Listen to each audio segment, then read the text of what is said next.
உலகத்திலேயே ரொம்பவே சோகமான அழிவை சந்திச்ச உயிரினம்னா அது இந்த ஸ்டெல்லா சீகவுஸ் தான். இப்போ இந்த உலகத்துல இந்த உயிரினம் இல்ல. இதை அழிஞ்சிட்டுன்னு சொல்றதை விட மனிதர்கள் இதை அழிச்சிட்டாங்கன்னு தான் சொல்லணும். அமெரிக்காவுக்கும் ரஷ்யாவுக்கும் இடைப்பட்ட கடல் பகுதியில அதிக அளவு வாழ்ந்த இந்த உயிரினம் கிட்டத்தட்ட 12 அடி நீளமும் 10,000 கிலோ எடையுடனும் இருந்திருக்கு.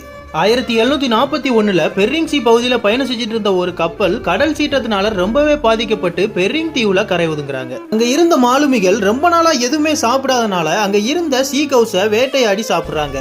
அதுல இன்னொரு விஷயம்னா அவங்க நினைச்சு பார்க்க முடியாத அளவுக்கு அந்த மீட்டு ரொம்பவே சுவையானதா இருந்திருக்கு.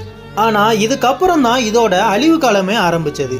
இங்க இருந்து கிளம்பி போன மாலுமிகள் எல்லாருமே இப்படி ஒரு சுவையான மீட்டு இருக்கிறத உலகம் ஃபுல்லாவே பரப்புறாங்க. இதுக்கப்புறம் என்ன நடந்திருக்கும்னு நான் சொல்லிதான் தெரியணும்னு அவசியம் இல்லை. இந்த கடல் பசுக்கள் ரொம்பவே சாந்தமாகவும் மக்கள் கிட்ட ரொம்பவே நெருக்கமாகவும் போய் பழகிறதுனால இதை கொத்து கொத்தா வேட்டையாடி இதோட இனத்தையே அழிச்சிட்டாங்க. இதை பத்தின உங்க கருத்துக்களை கமெண்ட் பண்ணுங்க.